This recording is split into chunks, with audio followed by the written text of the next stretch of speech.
Welcome to the Legion Outriders podcast. You've got a lot of guts coming here. Your source for the latest Legion news, opinion, and analysis. You must unlearn what you have learned. And now, here's your hosts. You will never find the more wretched hive of scum and villainy. John Archiquette. Will somebody get this big walking carpet out of my way? Matt Turner. I'm not afraid. And Joshua Gray. You will be. You're locked into the Legion Outrider podcast. John, Josh, and Matt here back for our third episode from the beautiful Power 9 Games in sunny Las Vegas, Nevada. What's going on, guys? Hi. Hello. We got to play the game. I'm so excited. Well, that's what we're going to be really hammering into today is we finally got our hands on the demo copy of this game, and it's been tough to keep your hands off of. Oh, yeah. God, it's so fun. This is so fun. Like, I'm literally speechless. I'm like, I don't know what to say. I'm so excited to You finally should get my speak hands less on if this. you're speechless, I think. Yeah, I know. The shot collar didn't work, so. Oh, God. I know. So we're going to talk a lot about our recap of the games we've played so far, what seems to have worked well, some things that we'd like to speculate on in the future. We're going to talk about some interesting new developments coming out from Fantasy Flight that maybe has Josh a little upset. We might let him might take off his shot collar and see what he has to say about it. And of course, we've got some Star Wars news and hobby information coming up because I got a chance to get my hands on the game before everybody else did to play. I got a little bit of time to paint in there, and man, the models are beautiful. They're great. They're Well surprisingly sculpted, good, yeah. easy to paint. Great for beginners, and just a lot of great stuff to go over this episode. But first, let's take a little bit look at the Star Wars news that's coming out lately. Oh, boy. It's actually been a pretty busy week. There's been a couple things going on. Rebels has concluded, so Season 4 is in the can. Yeah, cry. Really good. I think it was a really good episode. What do you think, Josh? I still haven't seen it yet. I Oh, haven't man. had a chance to see it. Okay. So We'll talk. I did the Game of Thrones thing and kind of saw some spoilers about how it ended and stuff like that. Yeah, it's pretty everywhere. At that point, it's like it's the last episode. Okay, let's. I think Mr. Filoni did a pretty good job of.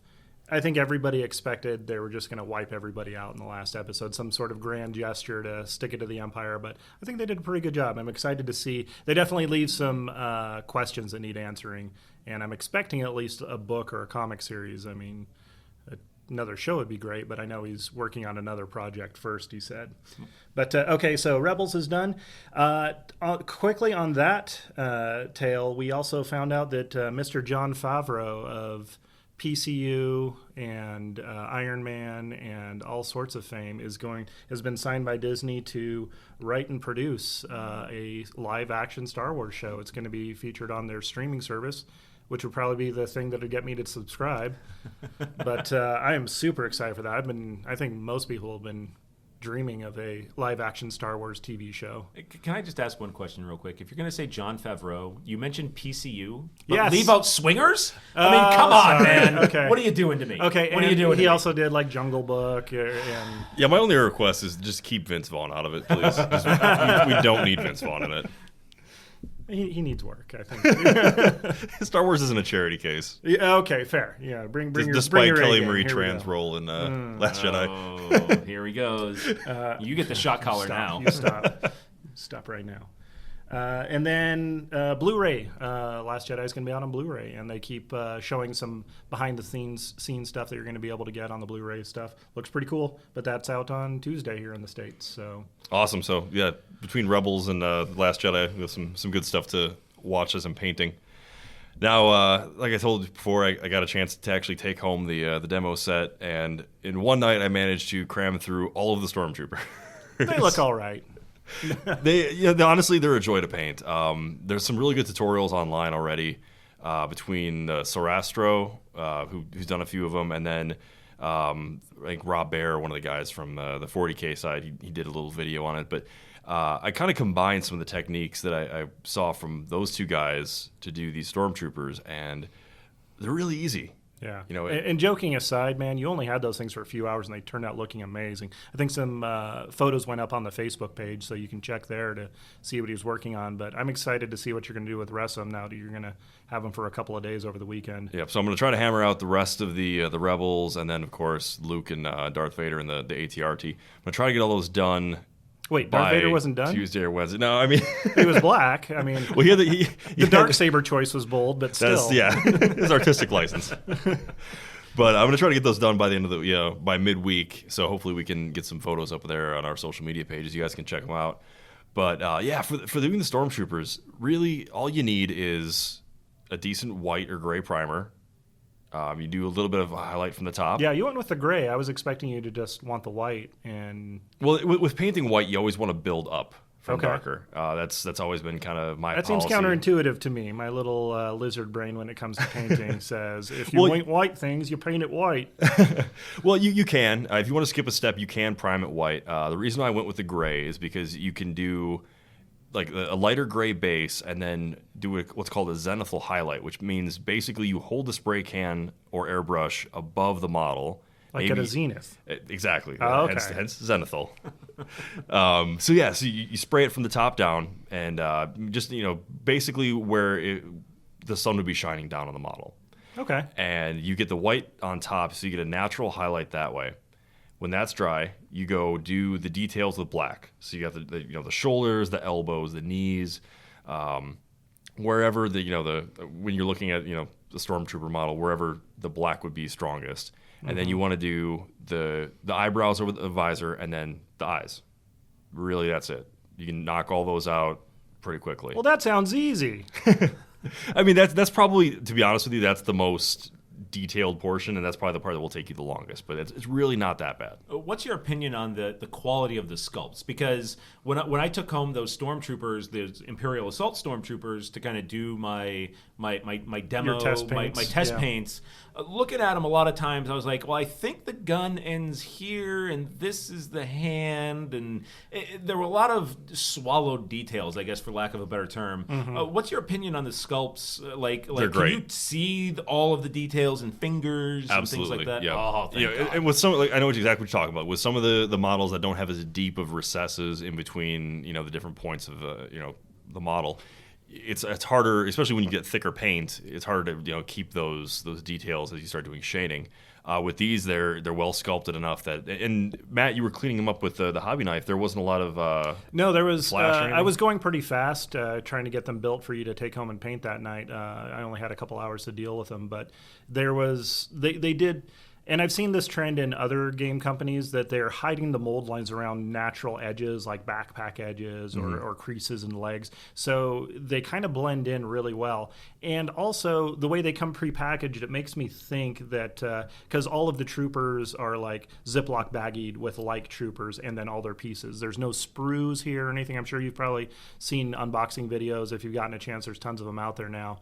But there isn't a whole lot of cleanup to do. You might still want to wash them beforehand in case there's any of that break-free chemical, a little bit of soap and water, let them dry. But other than that, just a couple of mold lines like in armor gaps that were kind of... And honestly, you could probably ignore it and be fine for most people. If you're like a high-end painter like John that will notice those details and probably drive them up the wall.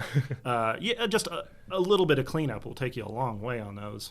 But even like with the Stormtroopers, because you're filling in those gaps with black anyway, it's not as noticeable. Yeah, fair enough. So you probably wouldn't even see it. I mean, I'm going to be painting all my guys black anyways. They're going to be black head to toe I regardless. thought you were doing so if there's the gray and pink and whatnot. Well, yeah, no. Oh, well, yeah, pink, but Okay. No. Everything's going to be a base black. So if there's a gap, if it's under an armpit or something and you're looking down on it, my guide looks good on the table. So I'm not doing model photography with my stuff. Yeah, and some of this stuff really, it's the difference between if you want like showcase quality, and I'm not saying that I'm a showcase quality painter, but if you want to go through and clean up all those little mold lines and things like that, those are extra steps you can take, but it's certainly not necessary to have them tabletop Josh, ready. you could absolutely do model photography.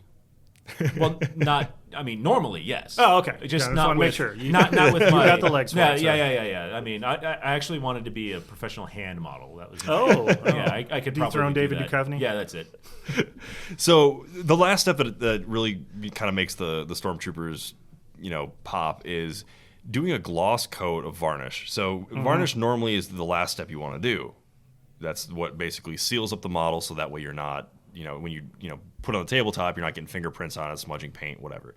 Well, doing this gloss varnish basically allows you to seal it so it has that shiny appearance. But then if you put a wash on the top of it, it helps that wash to flow into the cracks better and keeps it from just sitting on the flat surfaces. So if you take what I did was I took Null Oil, which is the GW proprietary wash that they do, the black shading wash. Yeah, so I use the Null Oil gloss, and I watered it down with the Lamian medium, but any kind of medium or airflow improver, stuff like that. You can use that to thin it down, and it creates a more diluted substance. You put that on the model, and it literally just flows into the cracks, and it gives a not quite black shade appearance, but it's a grayer, what you see on the backpacks, things like that, and it really makes it pop out, I think. What paints are you using? Because I've got GW and Army Painter stuff at home. I like the GW stuff a lot more than I like the Army Painter stuff. The Sarastro videos, they show him using, I think, Vallejo. And, Vallejo probably. And but GW. He does use GW as well. Yeah. But what are you using? Honestly, I use all of them. I've got some Privateer Press. I have some Army Painter. I have some GW. I have some Vallejo. For my airbrush, I use almost exclusively the Vallejo Air or Game Air. Just because I like the flow with them. I think they just move through the airbrush a little smoother, but everyone has their own thing. The thing is, it's just personal choice, really. I mean, you can use any of them. Color matching can be an issue if you're switching between brands. And then sometimes the consistency, like Privateer Press is really thick. Yeah. You really got to water those down. Pro tip for today: thin your paints, guys. Thin your paints, yeah. 2 thin coats. I've heard that somewhere out there on a video. I'm not sure where most exactly painters it repeat is. that mantra over and over. Yeah, always thin your paints down. That's rule number 1. But really, I the never brand. do. I'm just saying. The brand, it's negligible, really. Okay. Where are we at on bases? How are you going to do your bases? Are you guys doing a special base or anything? So, like an environment? Since Matt is keeping these models after they're done being painted, Matt has his own special plan, right? I think I'm keeping it all indoor themed right now, or forest moon. So it's going to be, I like just because kind of the default grassy plains and things like that.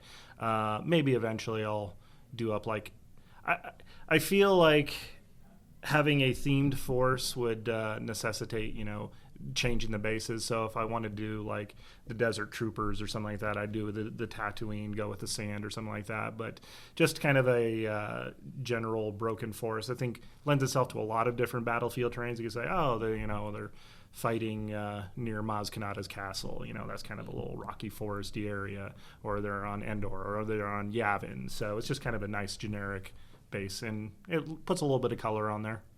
Sure. I'm not even planning on doing an environment for my base. I'm just going to pick a neutral color. The vacuum of space. Yeah, basically. But I mean, you've played Bolt Action. You've played a lot of these other games. Is that a common thing? Or see, I'm somebody who tends to build it off a theme. So I've gone into many games with bases that don't match the actual battle mat that I'm playing on.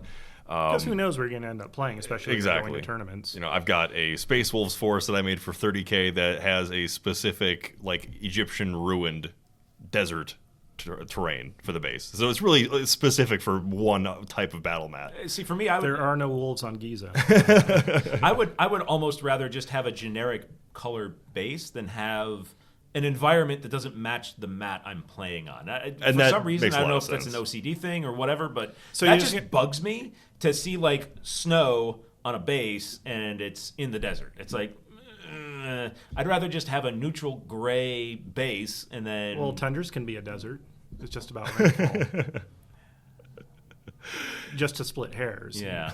But with you're going to travel with a mat that matches your bases with you and insist, hey, T.O., we need to move the terrain over to my snow mat because it's clashing with my theme, really. It's I can't play to my utmost potential. He has a forest moon theme. We can't play on my mat, so I win. Yeah, unless we set up a dedicated biome. This sounds like something John would be coming up with, with narrative play. But well, it's kind of one of those things where if you're playing at home, most often, maybe you got your girlfriend, your roommate, whoever you have it, you play on a regular basis friends with are just at coming home. over to play, Sure. that kind of thing. Yeah, and you've got one battle mat, then by all means, Sure. maybe make it specific to that type of battle mat. Now, for us, because we come down to our friendly local game store here at Power 9, and they have a plethora of different mats. You're right. You may be better served making just a brown base that can, match with anything. Not me. I'm gonna do. I think I'm gonna do like when I get Neutral my forest. set. I'm gonna get either like Hoth or Crate. That crate that we saw. That's actually kind of cool. Props out there, especially with GW's got texture paint that'll go right in for exactly. that. Yeah. So there was, if you don't know what we're talking about, on the Star Wars Legion Facebook group, there's a guy, and I can't remember his name, but shout out to this dude because he did a battle. It wasn't just a mat. It was he actually created the 3x3 square Trenches and everything. Yeah. representing the crate, which was the scene of the final battle in The Last Jedi. And he did the red base with the light powder on top, and he did all of the model bases the same way.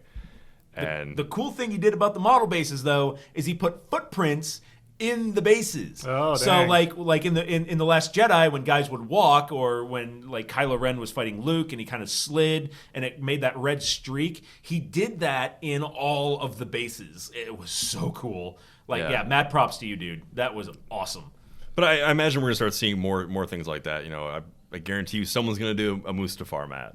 Oh, we're yeah. gonna see some really cool. That's on my short list of boards I'd like to build up is Mustafar, where we've already pretty much got a Tatooine table ready to go. Forest Moon would be great. I want to do a full-on like Hoth diorama board. That would be awesome. Like, I've seen maps that have like rivers, like through the entire thing, like bisecting it down the long way, but no bridges. By the game rules that we've seen, isn't that impassable terrain? Like water, like you can't move troops through water. You could call it shallow water. It's I up to you and your guess. opponent I to mean- decide what it is. It could also just be kind of a nice delineating factor if you're trying to cut the board in half for different size games. But yeah, but I mean, that's something you can always do for narrative. As far as when you're doing a competitive game, that might change things up a little bit. But yeah, you can do have to seize the bridgehead or make that one of the objectives. get yourself some Dathomir witches and then build some bridges out of them to cross two horrible puns. Wow, there. that just happened. Yeah. All right, and I can that giant clicking sound you hear is iPods and radios going off no, all I killed the over show. the world. Oh, no. Yeah. But there's been some really good hobby ideas that have been spawned from that Facebook Legion group, and if you've got some more ideas like that, by all means share it with us. If you've seen some stuff elsewhere, feel free to send it to us on our Facebook page because we're always looking for new cool ideas. The other one that really caught my eye was the man who did was it Pow?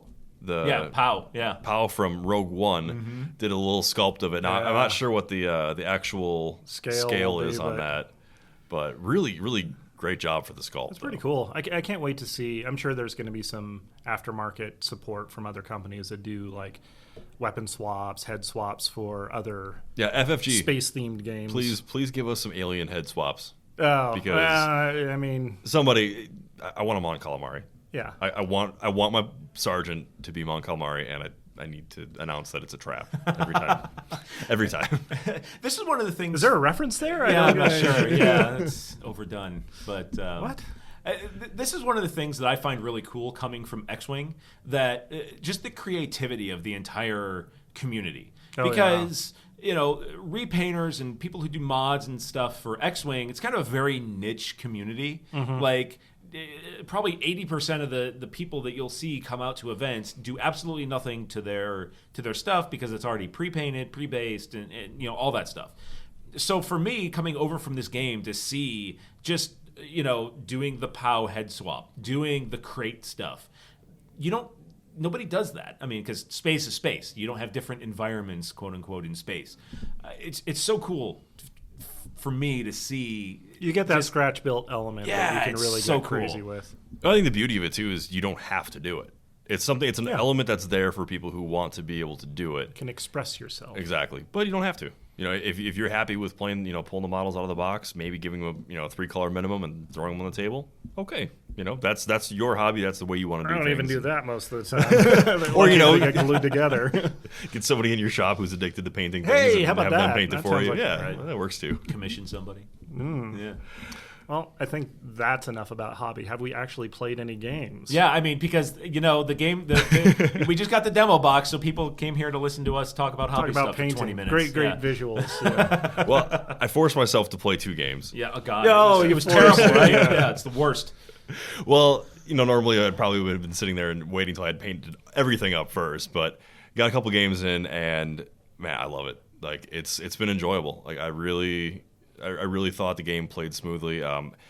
Full disclosure, I did go undefeated so far. My Rebels are 2-0. So yeah, Hobby John turns out it's John the Wrecking Ball, and he now has the crown for the best record amongst our little crew right now. yeah, 2-0. So we'll see how that works. So basically, we're all retiring. He's got the hobby aspects locked up. He's hosting, and he is got the best record. Yeah, so. This is becoming a one-person show after. Yeah. This show. So none of us can hold. Good luck on your own, buddy. To 2-0, John. I'm going to develop multiple personalities so I can hear myself talk.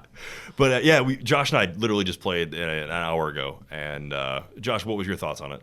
The game is so much fun. I mean, and duh, right? I mean, it's a game. It's supposed to be fun. The game was a lot more fun in ways that I didn't really expect it to be. I mean, obviously, I'm on record with not really liking the command and control system. From what we had seen in the previews and all the articles and discussions and everything like that. I'm coming around on the card, the cards that you're throwing out prior to each turn. Mm-hmm. I found that added a very nice tactical layer to kind of that turn zero that I like to talk about.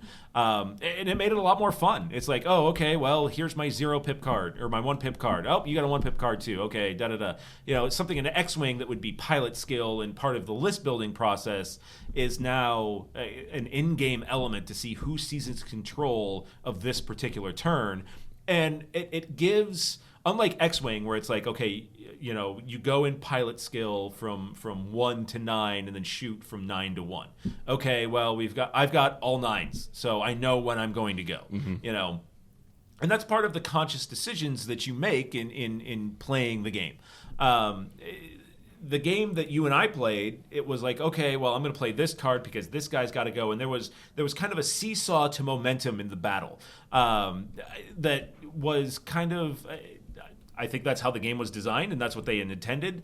I really like that. I thought that what made the game a lot of fun to be able to go, okay, well, I'm willing to give up initiative and maybe take some damage on this unit to be able to have more control over these 3 guys and have this effect with Vader. Than just you go, I go, you go, I go, you go, I go. Determined by an initiative roll at the beginning of the game, and I know you're going to go first every round for the 6 rounds. The back and forth, I think, really added a nice layer of depth to that turn 0. So just to clarify, you guys were basically you were playing on a 3x3 because that you can't really practically play on a 6x3 with what just comes in one of the core boxes, right? But you were playing with all the rules except for maybe the deployment setup. Yeah, I'd say we were playing with all of the rules. I mean, there were some things that you had the upgraded troopers, so you got to play around with the options. Right, we were playing with. I dropped the standby action in there on one of the turns. I don't think standby action is really something that's gone over in the Learn to Play book.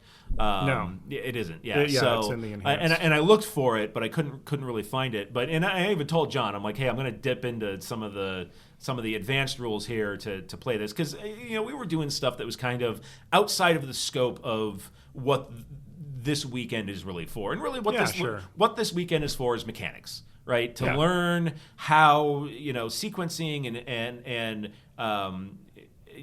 where you're doing your actions and how you're sequencing actions and movement and getting used to kind of the kinesthetics of the game, for lack of a better term. The core demo box is basically just, and the way they tell you to teach it is basically just to introduce people to the broad concepts. I'm hoping you guys are past that by now, so you're ready for more of the advanced rules. We're all familiar with the demo videos that have been out, but getting down to play with the crunchy actual, like I've been actually teaching the demos with suppression because I think that's a huge part of the game. And that's what we played it too. Yeah, we played with suppression too. We even busted out the was it the displacement rules? Yeah. Oh, we tried to do displacement and stuff like that. Yeah, it came up, and then I realized that I had understood the rule wrong, so then we kind of rewound it a little bit and. Well, that's the exciting part about actually getting to sit down with the game and play is you find out that you had a misconception about how a rule is supposed to work. I know I've definitely been correcting myself over and over with all the demos I've been running here in the store. But John, you were playing the Rebels on that one, obviously. Yep. What did you think? So a couple things going into it. I played this game completely different than the first one. And a lot of the demo games I've seen on various, battle reports, it always seems to devolve into Luke versus Vader. Mm-hmm. There ends up being just, whether it's early in the game or later in the game, is Luke versus Vader.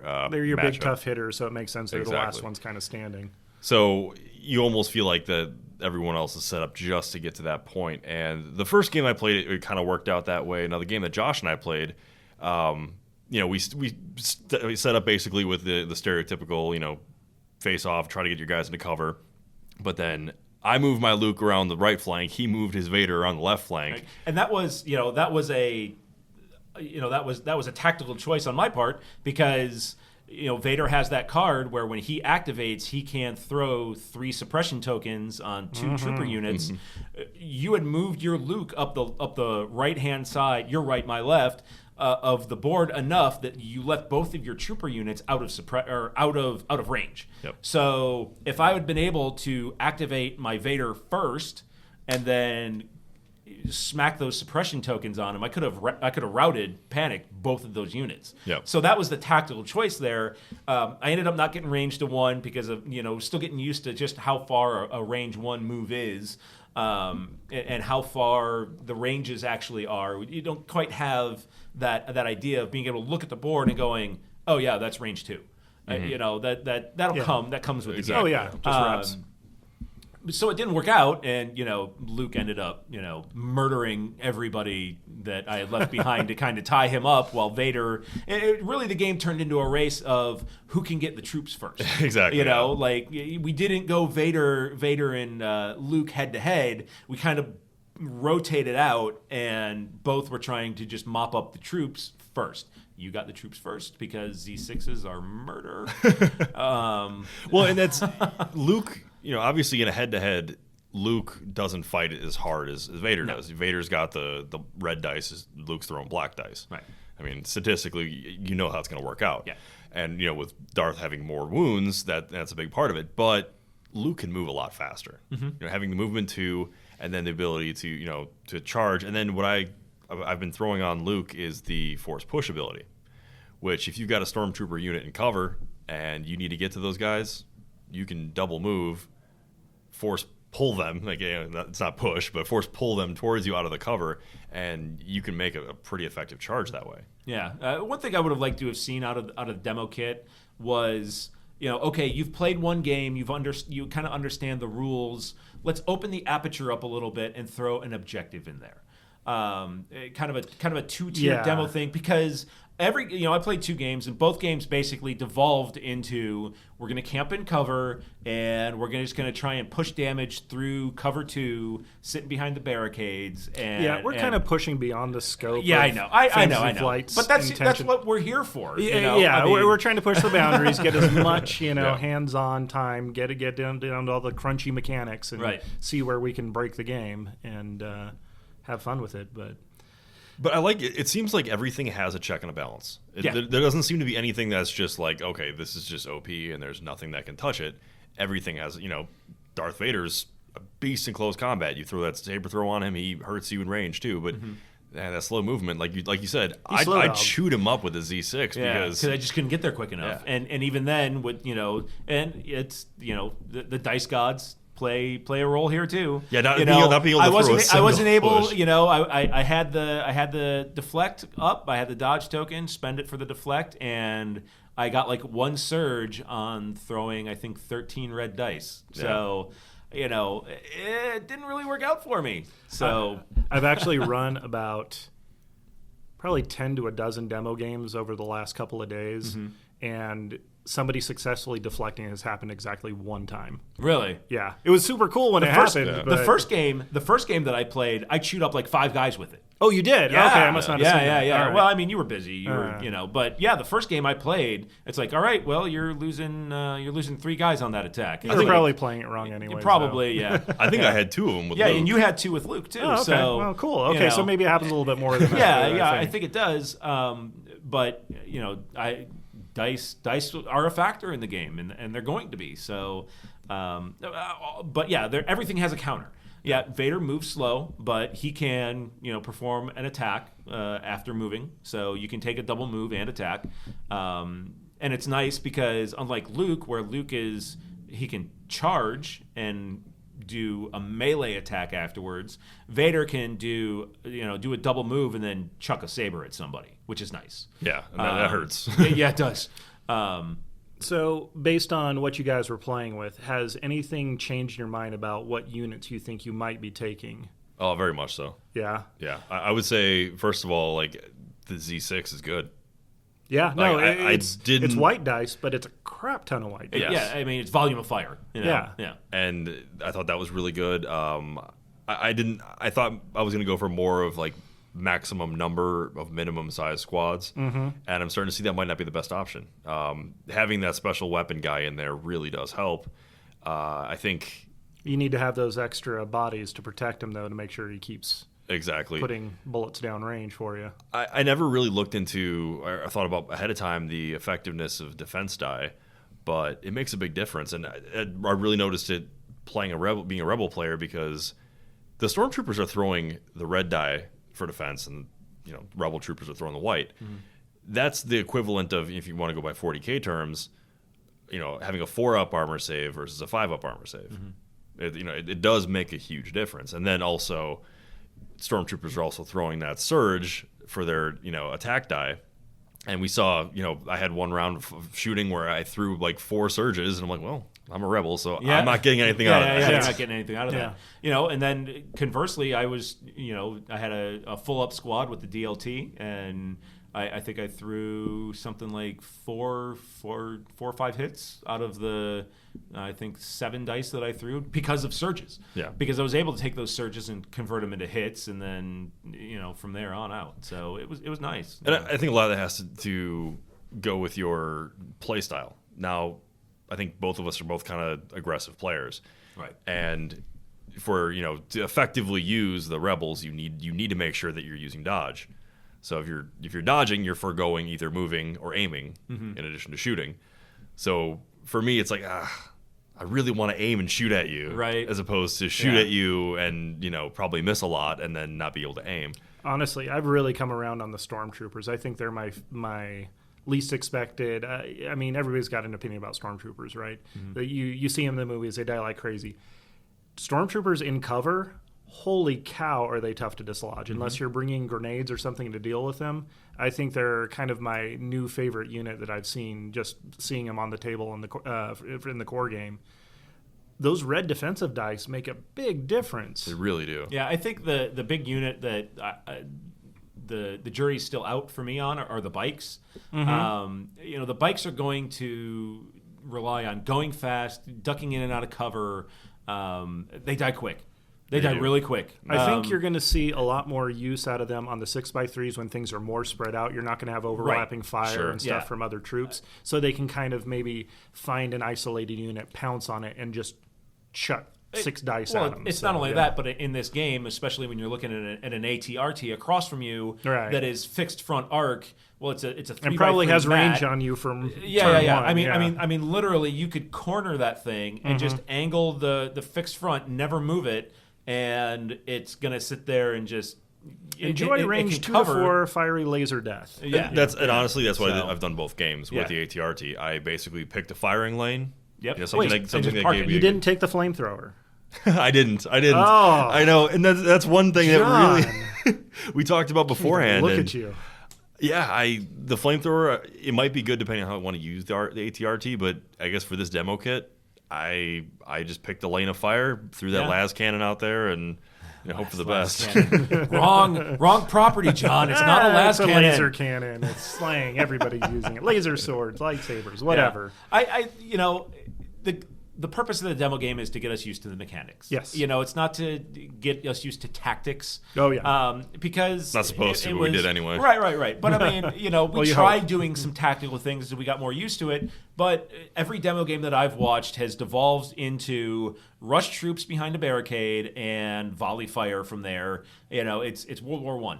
As opposed trench to warfare, yes, trench warfare. Yeah. So and then if you can get one of your force users, one of your glowbats up there, it's World War I if General Pershing had a giant laser sword. Basically, yes. New Allied victory reports coming in today from General Purging, charging the enemy troops, swinging a glowing lightsaber. But yeah, I mean, so you're getting the mechanics down, but you're not really seeing a whole lot of the tactics that's going to win you games, because it's only 4 units. You're going to be definitely bringing more than that, because it's no big deal to throw out a card where, okay, I can only issue orders to 2 units. Okay, well, I'm going to issue orders to Luke and my AT-RT, and guess what? My pile is stormtroopers.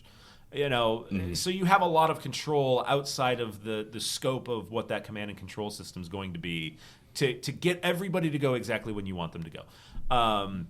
Stuff like that. It's good for mechanics. It's not that great for everything else. But learning the mechanics and the game itself is fun, and that's what matters. So, and I think that's really. So you had fun. Yeah. A little bit. Just a little bit. Well, Matt, you have been doing more of the observational side of things here, because you unfortunately haven't been able to get a whole lot of game time in yourself. What have you seen so far? No, it's been really good. Yeah, you asked me how many games I've played, and I was like, I kind of played one. I've been running demos for other people, coaching the games and all that, but I haven't gotten to sit down. I played another guy, but I was basically feeding him troopers to teach the mechanics, all that stuff. But it's actually left me a really good opportunity to sit down, and as things occur on the board, I go and look up the rule, if something sticky kind of happens, and I've definitely gotten a much better grasp on what's going on and some of the potential for that. But overall, man, what a reception we've been getting from we definitely had we have some tabletop community guys here, 40K, War Machine, and all that. The guys that were the most down on Legion, I had a couple of them sit down, play the game. They're like, it's pretty good. That's cool. It's not for me, but I can respect it now. It's not just a money grab game from Fantasy Flight cashing on Star Wars license that they're paying boatloads of money for, I'm sure. But it's not Star Wars Hammer. No, as exactly. I kind of refer to it. When I was a late convert, to the game during the run up to about the last month or so, and I derisively referred to it as Star Wars Hammer because it looked the games. I didn't see a lot other than the standard FFG fare that distinguished it from Warhammer. Yeah, and I think a lot of people were hung up on that notion, but now that they've got to sit down and even just play a couple of turns, the people that were hating on it the most have really come around. And again, they're not like, okay, I'm totally in on this, but they're like, okay, it is a legitimate game. This will be a thing. And the good thing about that is, before, where they were completely down on the game, if somebody who was a friend of theirs said, oh, maybe I'll get into Legion, they'd have gone, don't do that. That game sucks. Yeah. Yeah. Now they'll be like, well, I didn't like it. It wasn't for me, but, it may be for you. Yeah, check it out. And that's good. Yeah, I've definitely done some demos for guys that were kind of on the fence about it. Ended up buying in. They're super excited for it. Had a lot of fun. People that have no bases, and we've got it set up in our front table so you kind of see it when you walk in the door. We have guys coming in for like Magic and other things. They're stopping and checking out because, hey, it's Star Wars. John did an awesome job painting them, so it's eye-catching. And we had some guys that have never played miniature games sit down, play some games, and they're super sold on it now. So yeah, hats off for the whole demo program, getting the kits out early, because it's definitely helping build community before it's even here. And I think that the way that they've been, releasing stuff, on their website, announcements with things coming up, I think they've done a really good job of keeping the interest high and, keep the tempo up on new information. But not overwhelming people. Yeah. Because I feel like if you drop, and actually this brings me to the models that they have out so far. I think they've got a really good job of getting out enough things to keep it interesting, to keep it diverse, but not flooding it with too many rules right away. Because I think if we had the AT or the ATST already and Leia and Veers and stuff like that, it really would kind of just overwhelm people, especially beginners. Because you're trying to run before you even learn to crawl, right? Exactly. Yeah. So no, that's good. That being said, I'm really looking forward to more stuff coming out. Yeah, for sure. Yeah, absolutely. Adepticon's in what, 2 weeks, a week, something like that. Oh, so, yeah. That's probably where we're gonna get a ton. That's usually where FFG I think does their state of FFG. Well, we've also got Gamma that I'm going to next week, and they usually have a lot of announcements for the games there. So I'm really hoping to maybe I can even talk to some of the Fantasy Flight guys while I'm out there. But fingers crossed. That'd be great. Yeah. Yeah. So I think we're going to get Stand some by for info some- dump. Yeah. We're going to get an info dump of a lot of here's what's coming up here very, very shortly. So. And they announced that they're going to be doing a launch weekend event at Adepticon for Legion. I'm sorry, am I triggering you again, Josh? Kind of, yeah. A Okay, little bit. well, suck it up. I don't like announcing events to new games, to stuff that, hey, maybe I could have gone or would have liked to gone, to something that's already sold out. Yeah. It's like, hey, look at this cool stuff we're doing. Well, you get to can't come to go. the store and, be at the launch event here. Right. So, yeah. But it's like, if I was on the fence of going to Adepticon and like, oh, yeah, okay, I'll go and be part of this. Oh, I can't. It's already sold out. Well, maybe next year we can go out there. Maybe next year. Yeah. But they've handled That's a minor thing, the yeah. crawl, walk, run thing really well, I think, Yeah, I so think far. so. It's perfect. And we joke around about our records and whatever, but we've not been playing competitively. Right, yeah. If I've realized I've realized many times that I've been like, oh, I forgot to aim. I totally Do you care forgot if to I do aim? this. Yeah. Yeah. So we're not. Oh, dear being, God, yeah. right. Takesy backsies is the order of the day, Right? for For sure, probably yeah. at least the Fly next, casual. Yeah. Don't worry, the next time we play, when you forget something, you're going to have to live with it. Hey, I forgot to take this aim. No, you can't aim.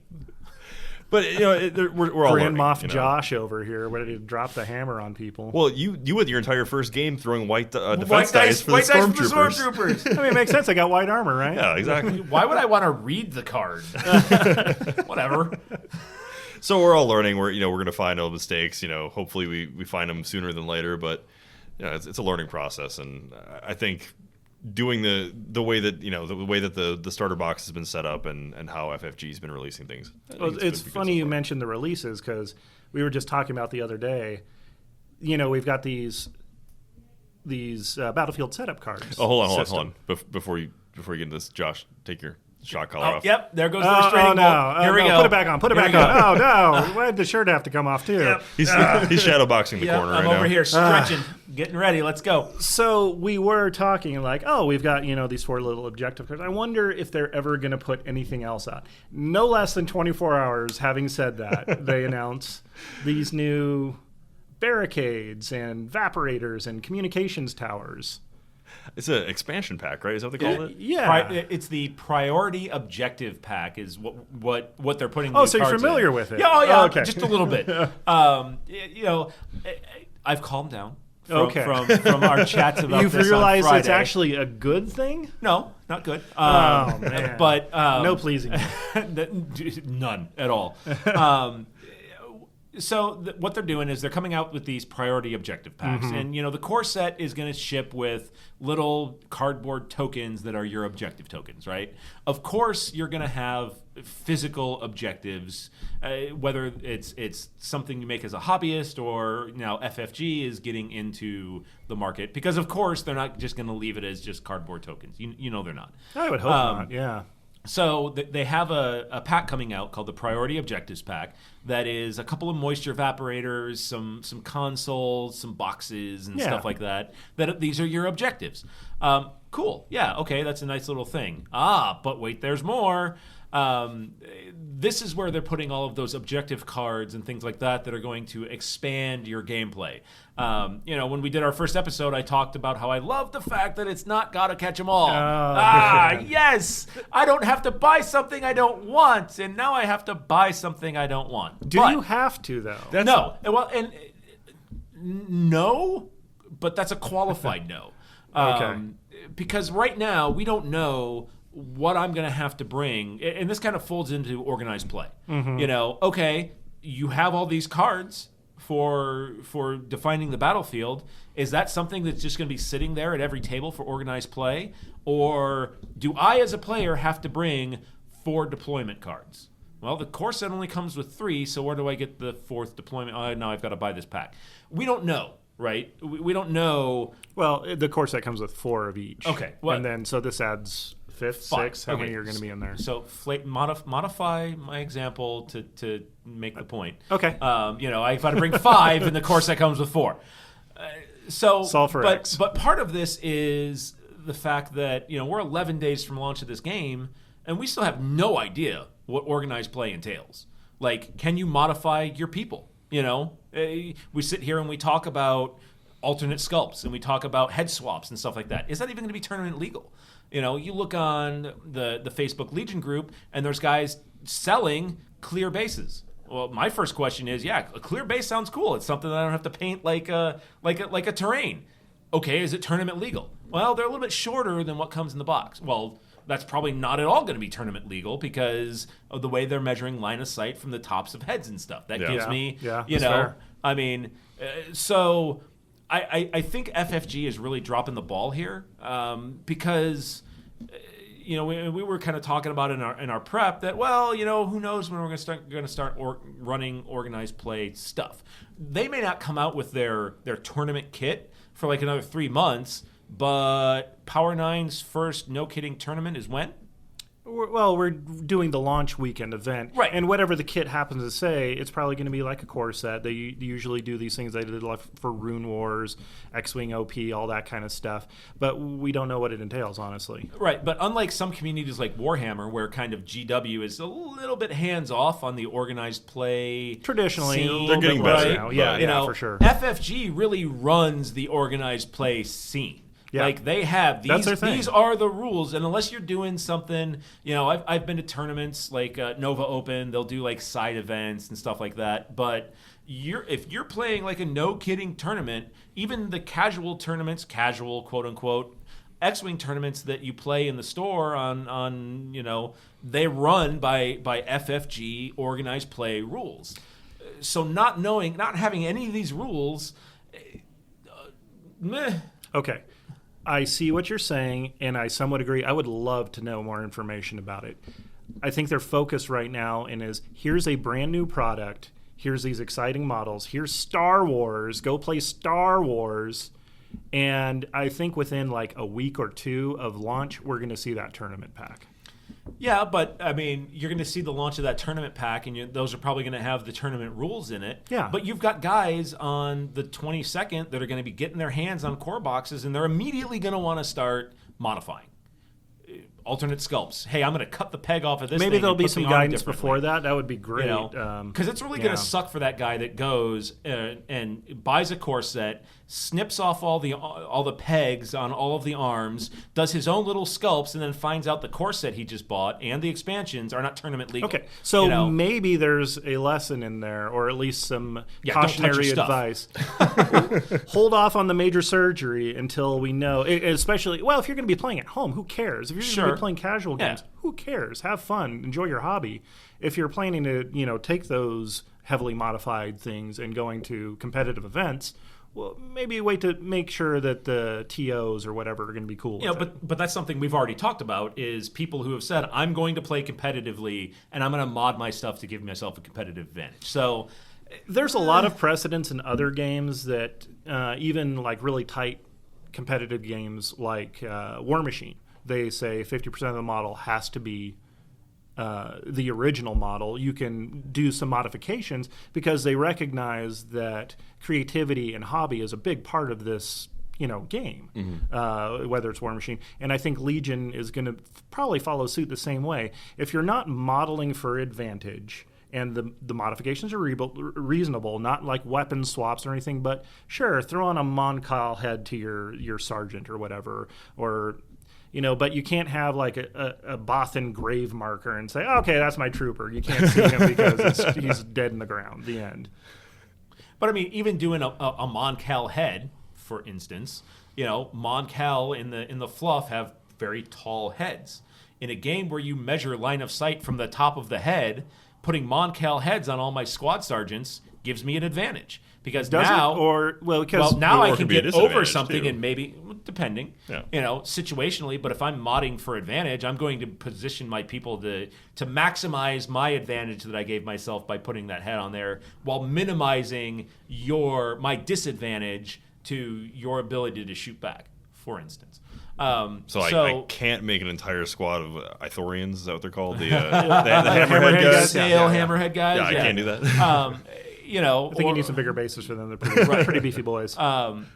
So that's where I think. I mean, we're 11 days out. We should have this now, in my opinion. We're 11 days out from a game that hasn't even been released. That's kind of my thought on it. Like, I'm not.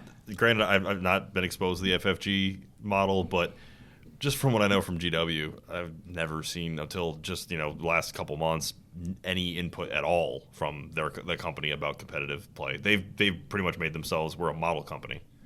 Yeah. So the fact Thank that God FFG, they're coming back from that. Sure, and that's not the right mindset either. But from FFG's standpoint, it looks like they're doing everything to make this game both fun, and competitive, and tournament ready. And for the Pokemon people out there, at least they're putting those extra objective cards in a. Do we have prices on them yet? I haven't seen anything. Yeah, I haven't either. But it's probably going to be fairly minimal. Sure. And they're in a neutral box. They're not faction specific. Yeah. So you're Right. not, well, I'm only Imperial, so I don't want to buy these Rebel this. objectives, Right. Yeah. just to make sure I've got them all. And from a business standpoint, with collectible card games and with Destiny, stuff like that, like there's that element where you need to keep buying more stuff to stay competitive. Sure. You don't see that as much in model games. So you got to find a way to make it profitable. Sure. And if that's the method, I'm okay with that. But what it also kind of folds into for me is, we're talking about, well, it's not Rebel, it's not Imperial, you'll still use it. Well, will I? Because if I'm coming into a game store and the game store has all the terrain, sure, and I'm not planning on playing this at home, why do I need to buy an objective object pack if I'm not required to use it for the game? Okay, if you're not required, then you're not Right. required, period. Yeah. I know. But now I'm missing out on we're cards. and now probably I'm going to being- have Sure. sets available. For, Right. I'll probably keep the cards behind the counter if Yeah. you want to use them. I- Hey, whatever. I mean, really, you know? what that kind of thing does is it pushes people onto the secondary market where I go and buy a bunch of them, and then I sell the cards for 3 times what they're really worth on eBay. And I think that's probably FFG's mindset in this is they're trying to prevent as much of the secondary market as possible by offering things that people would go buy. Sure. Because I'll be the first to admit I've gone and looked at like Imperial Terrain for moisture farming. So there's all that stuff is there. out there already. So why not? They have the means to produce that probably at a cheaper cost than what most of the secondary market's doing. Sure. So why not tap into that? I applaud it. I hope it's not going to be super expensive, but Right. I'm just excited to see like the moisture towers and stuff. Because that was no Tatooine board should be complete without having some of those odd looking spire things hanging Right. out in the field. And I was like, God, how am I going to make some of those? But hey, now I don't have to. and it's not even Tatooine either because I was watching Rogue One Oh, yeah, yesterday, no, absolutely, and they have yeah. on with the first planet in Rogue One. Whatever they were Name hiding eludes on. me at the Yeah. moment, Yeah, but Yeah. So they're everywhere, I'm And they're assuming- objectives. So Yeah. it's like we're apparently fighting over water now. Sure, and that's always more fun than trying to fight over a piece of cardboard, Right. like you're saying earlier. Sure. So that that all goes into it. One last question for you: playing the couple games that we did play, what weapon do you think was what weapon upgrade card do you think had the most impact? I mean, I only played Imperials. So I really liked saber throw. Saber throw is really nice. I never didn't get use out of the missile launcher. It's expensive. But if you can get that unit, kind of like what we were talking about, if you can get that unit into cover and you miss out on an aim token, but if you can reload and shoot every round, that thing, any armor that's out there, that thing's going to wreck face. Yeah, and of course, remember that impact rule. If you're firing with your normal Your attack blasters, guys, that's yeah. carrying over. One thing I didn't see a whole lot of in the demo games that I played or watched, I didn't see a lot of split firing. We even mentioned it that halfway through our game that we can split fire. Yeah. Because I didn't have range from my troops to your ATRT that I was shooting with the missile launcher, but I had range to your troops that were in cover. So hey, I'll split my fire. The Z6 looks great, having been on the other end of it. I don't see, and I didn't see a whole heck of a lot of usefulness out of the Ion Trooper. I think you're just better off with volume of fire. Well, and also we haven't seen ATSTs on the board yet. True. As soon as you get sure. ATSTs out there, you're gonna Taking want away some one of their ion actions troopers. can be a really big benefit. And if you're hitting them with tow cables, spinning them around so you're out of forward arc, and then they also have one action, you're not killing them, but you are really mitigating what they can do. Right. Yeah. So as the meta changes, because it will, as every release comes out, the meta will shift. You may start seeing more use out of the Ion Trooper. The grand inauguration of the ATST meta that will never happen again. The DLT was nice. The DLT 19 was it's a good Swiss Army knife. Mm-hmm. Doesn't throw a lot of dice. It's only throwing, I think, what, 2 red? 2 red. It's 2 red, but it's range 4. It has impact 1. You can shoot it at anything. Mm-hmm. Which was really nice. So you can take a pop at an ATRT with it and maybe hope to push a damage or more through, depending on how your dice roll. Pretty cheap upgrade for a weapon. Yeah, and it was too, pretty right? cheap upgrade. Yeah. So I think the DLT is a great all arounder. The HH-12, if you can get it into cover and you're willing to shoot it without an aim token. And maybe Veers helps that. We haven't seen his command cards. If he hands out aim tokens, I think he does. I think in the sneak preview, I think they did show that he does offer that. Which if you can park Veers next to a couple of missile guys and hand out aim and reload and shoot every round. Ooh. Maybe we could see some dodge tokens coming out from Leia or something. Yeah, something. For those but troops. it was it was nice. It was really nice. It did work in every game that I played. It'll be interesting to see how effective that kind of tactic will be on like an objective board. Like, you got to do line breaker, get into the enemy deployment zone. Sure.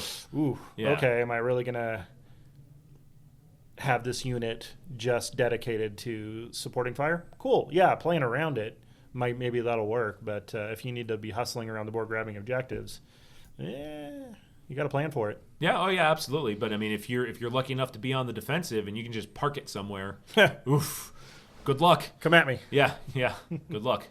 I think the card that I saw that had the biggest impact was Force Push, and just because of the versatility of it. And I think in our game it didn't really. I don't think I used it, but the game before that I played, even just the threat of being able to have it available, but movement shenanigans in any game, especially when objectives are going to become a portion of it, I think it's going to be huge. And being able to move twice, throw one of your units closer to me, and then attack, that alone is a huge thing. Mm-hmm. But then if another unit's engaged in close combat and I don't want them to be in it, I can throw either one of those 2 units out of close combat. Right. Because if you read on the card, it says it doesn't, even if this card is engaged or that unit is engaged. So if you don't want a unit to be engaged with something, go ahead and pull your unit out or throw his unit out. If you want to get a unit out of cover, you throw him out of cover. There's a ton of versatility behind it. I thought one card that was really handy for Vader was Force Reflexes. The loadout that I ran with Vader, that was my only exhaustible Force card. Mm-hmm. So with Master of the Force being able to untap that at the end of every round, I could double move, saber throw, or melee and dodge. I mean, one of the big things in X-Wing that we always talk about is action economy. Mm-hmm. Depending on how you do your Vader, there's a lot of action economy there. Mm-hmm. He doesn't move very far, but being able to throw 3 red dice out at a distance of range 2 and a free dodge token every turn, it's no joke. It's good. Yeah, so a lot of things we've learned so far in the last week, and I think we got a lot more stuff coming up within the next week. Also, we've got some more releases. We'll get some more hands-on time with the game. I think we're going to try to live stream the launch day event. So stay tuned for that. Ooh. Awesome. So yeah, make sure you check us out on our Facebook page, our Twitter handle. What's our address for those? So our Facebook page is facebook.com/Legion Outriders, and our Twitter handle is @Legion Outriders. So you can reach us both on there. We're on. We're active on the Reddit Legion forum. So under I think we're u/Legion Outriders. And drop us a line. Let us know what you think. If you've got something you want to hear us talk about too, let us know, and we'll throw it into the hopper. So, we obviously are pulling a lot of good ideas to talk about from what we observe in the community. So, if you got something you want to hear us talk about, or you got a question for us or whatever, have Josh yell about. Yeah, if you want to, if you want to give me if you want to assign me my rant of the week, prod the bear. I would like to say one thing as we kind of wrap this up here.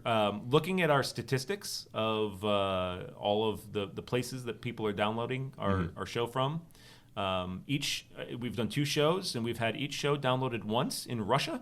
So, so Comrade Putin, thank you for listening. And just remember, in Soviet Russia, podcast listens to you. All right, guys. Well, I want to thank you for listening to us on the Legion Outrider podcast. Josh and Matt, thanks for hanging out with me today. And make sure you guys check us out next week. Thanks a lot, Outriders. You've been listening to the Legion Outriders podcast. Only now, at the end, do you understand? For more from the Outriders, make sure you like us on Twitter at Legion Outriders, subscribe to our Facebook page at facebook.com/Legion Outriders, and make sure you like and subscribe to the podcast. Thanks for listening. You're all clear, kid. Now let's blow this thing and go home.